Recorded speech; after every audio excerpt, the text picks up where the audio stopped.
para escuchar el mensaje que Dios tiene preparado esta mañana para nuestras vidas por medio de nuestro pastor reverendo Miguel Ángel Torres.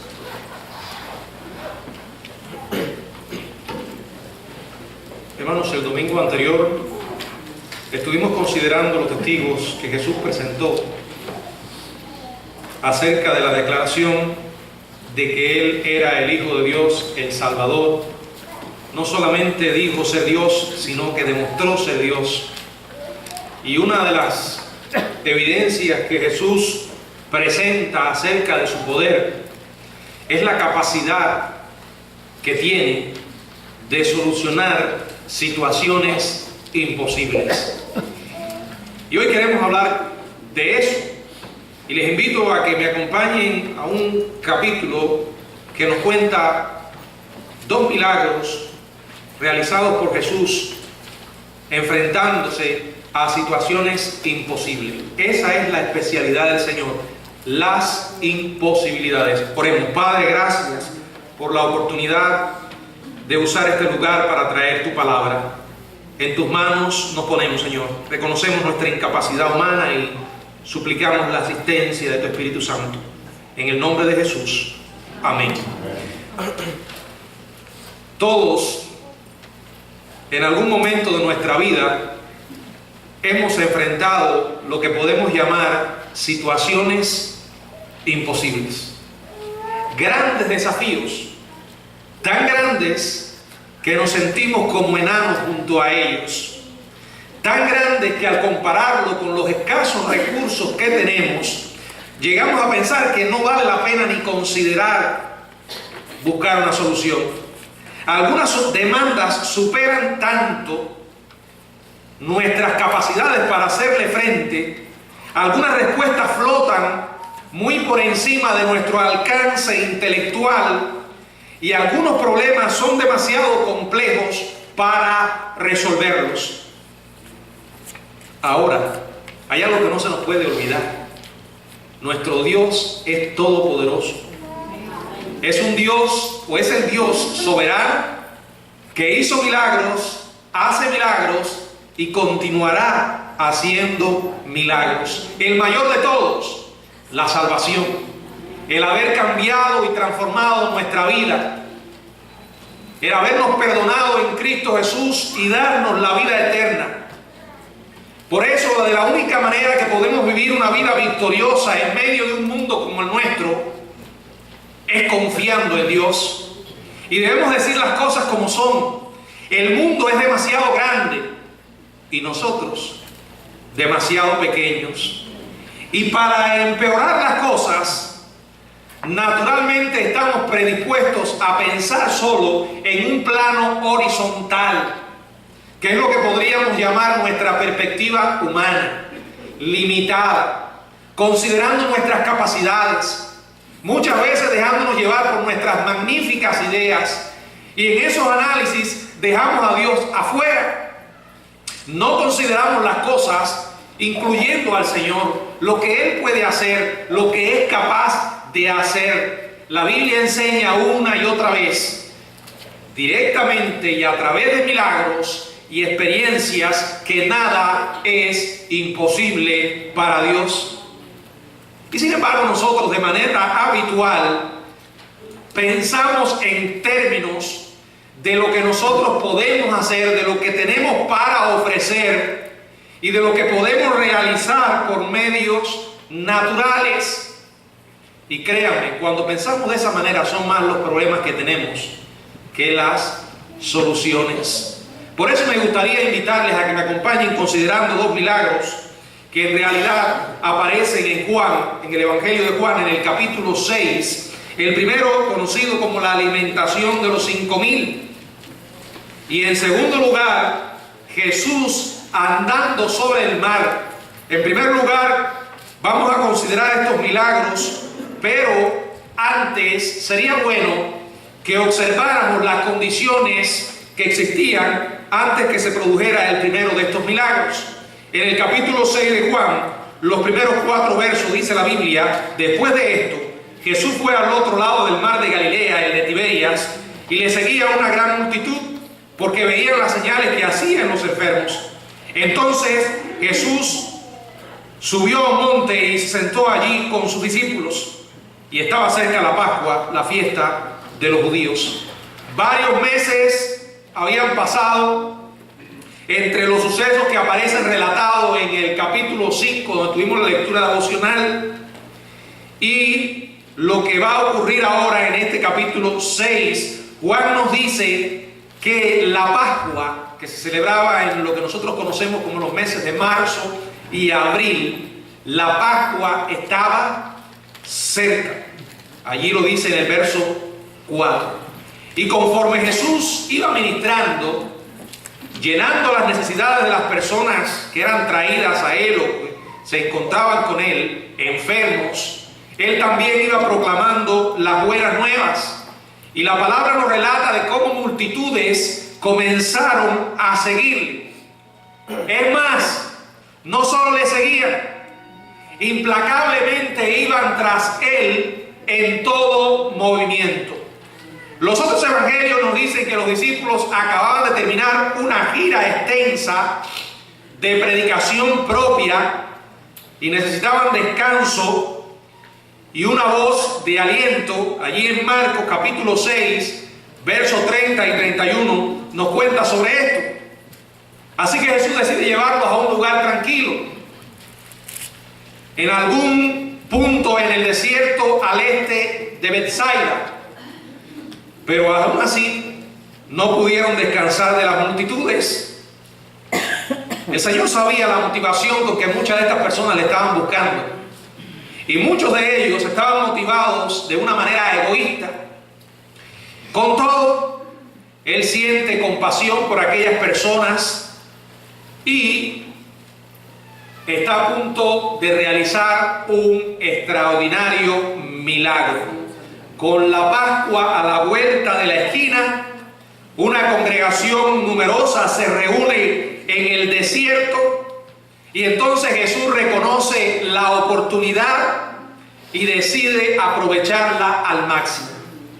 Amados hermanos, aquello que usted y yo vemos como grandes desafíos, situaciones imposibles, Dios lo ve como oportunidades maravillosas para manifestar su poder y demostrarnos quién es Él y lo que es capaz de hacer.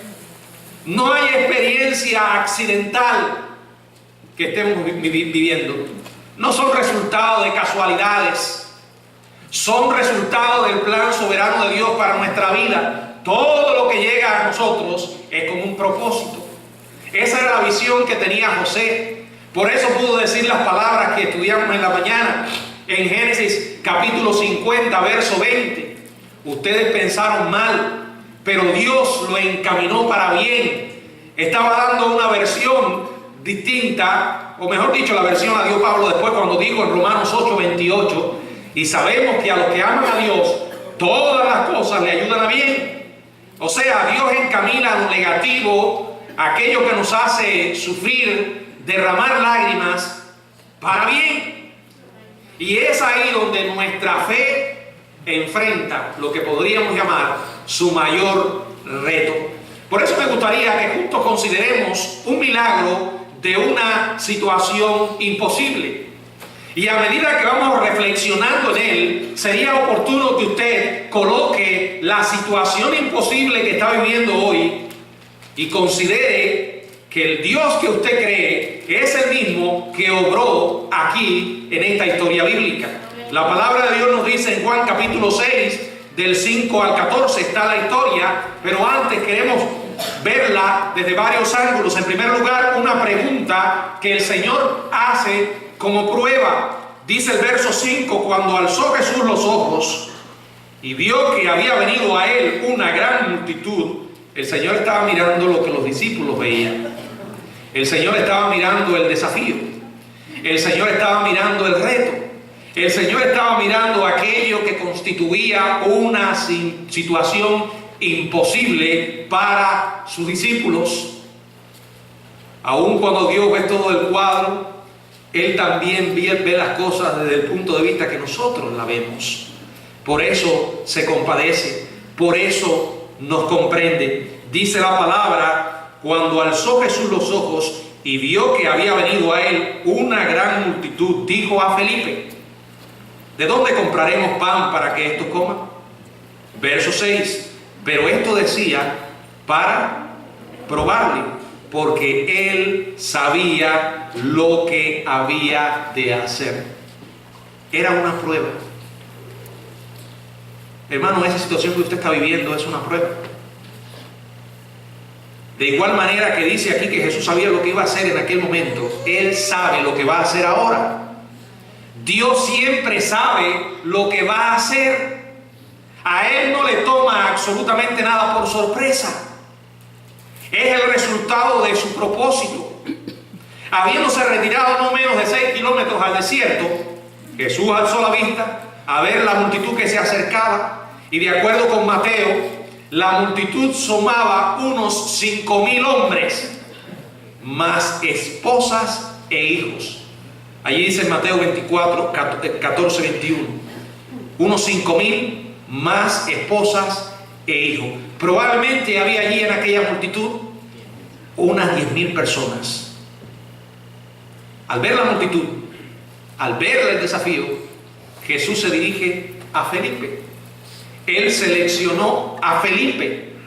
Él quería probar a sus alumnos y escoge a Felipe para la prueba.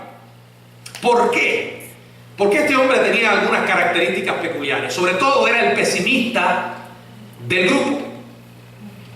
Son aquellas personas que constantemente ven las razones por las que no se pueden hacer las cosas y que tienen un no en la frente. Todo lo ven con los lentes grises, ¿verdad? Todo lo ven oscuro.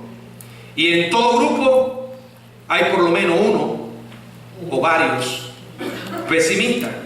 Es más, diría que cada persona tiene en sí algo de Felipe.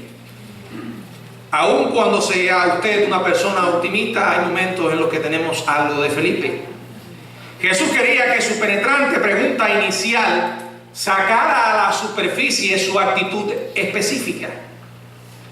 Todo el tiempo, por supuesto, Jesús sabía lo que iba a hacer.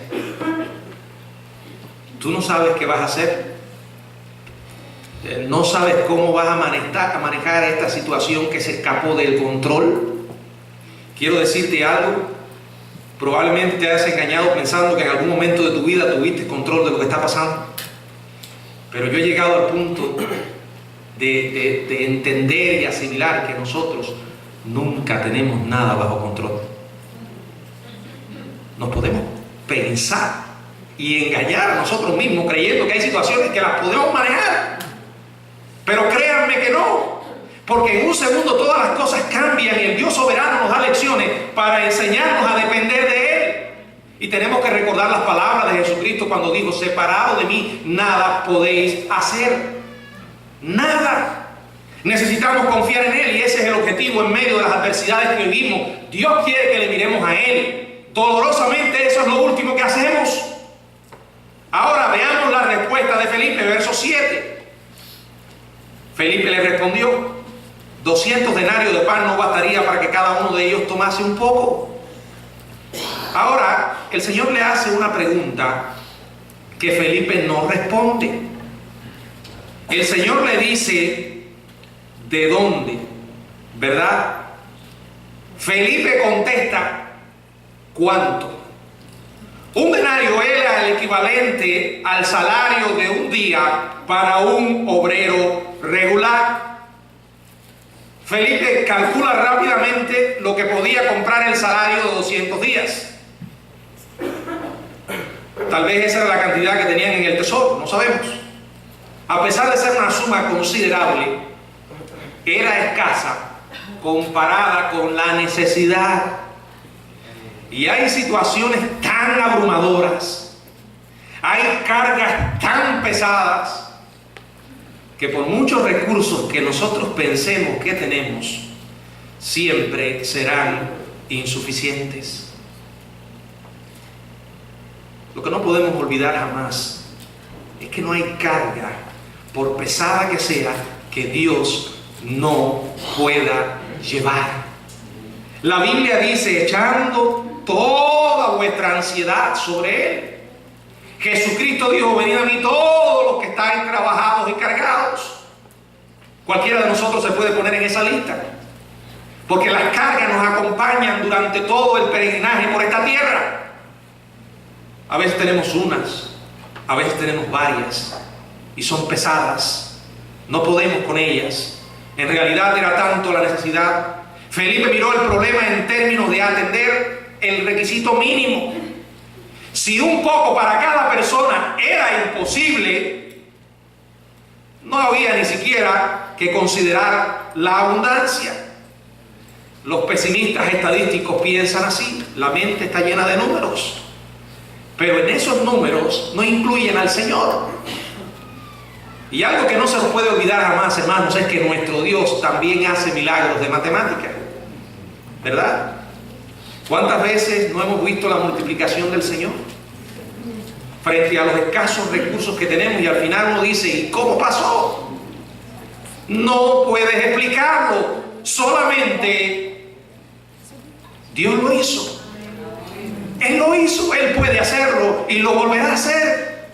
Ahora, un pequeño recurso, versos 8 y 9. Uno de sus discípulos, Andrés, hermano de Simón, le dijo: aquí está un muchacho que tiene 5 panes de cebada y 2 pececillos. ¿Mas qué es esto para tanto? Entonces Jesús le dijo, bueno, ya leímos el verso 9.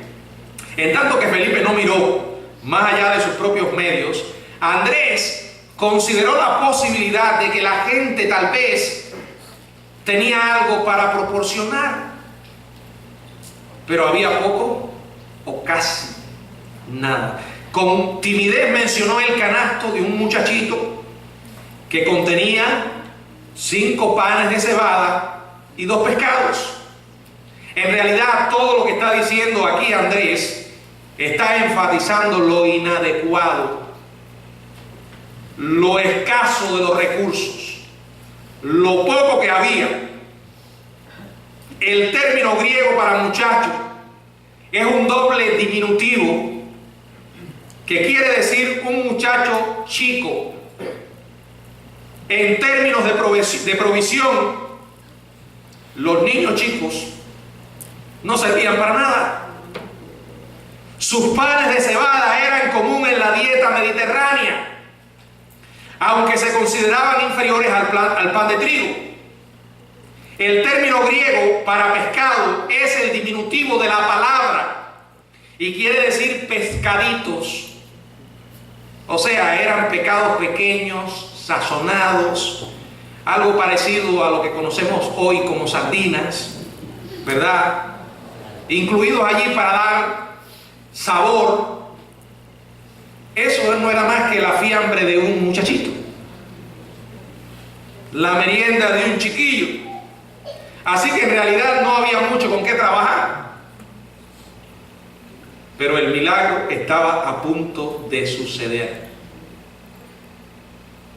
Y algo que tenemos que acabar de entender es que la vida cristiana es una aventura de fe. Y es una vida que Dios nos ha llamado a vivir en un plano sobrenatural, porque Él es sobrenatural. Muchas veces tenemos una caja en la mente, lo he dicho, y queremos meter a Dios en la caja. Queremos que Dios obre según nuestros pensamientos. Y hacemos los cálculos desde nuestra mentalidad humana y carnal. Y se nos olvida el incluir a Dios. Ellos tenían muy pocos recursos. Pero lo importante de aquello era que Jesús estaba allí. En medio de nuestros desafíos, de nuestras necesidades, sean del tipo que sean, lo importante es que nos aseguremos de que el Señor está con nosotros y está en medio de lo que estamos viviendo. Quiero que observen, porque este milagro se relaciona mucho en este sentido con el próximo que se va a producir. La presencia de Jesús es la clave. La fe en Jesucristo es la solución. Los verdaderos milagros solo se pueden producir de la mano del Dios soberano a través de la respuesta a la oración en el nombre de Jesús. El Señor Jesucristo dijo: pedid en mi nombre,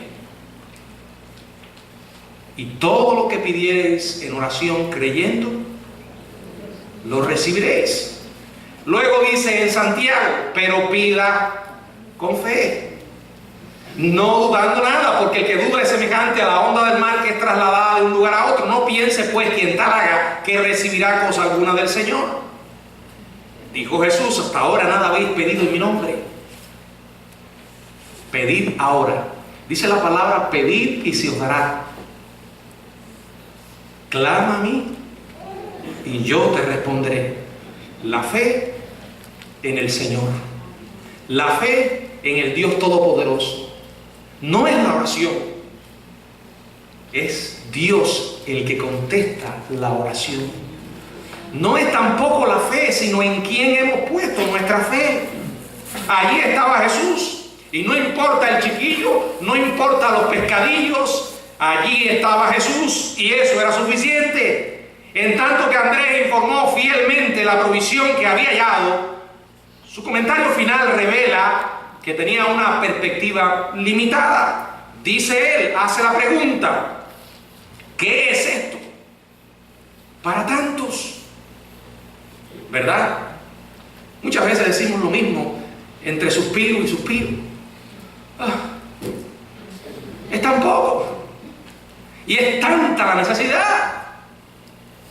Él nos entiende, porque aunque Dios ve todos los ángulos, Él también ve el ángulo que nosotros, desde el ángulo que nosotros vemos las cosas.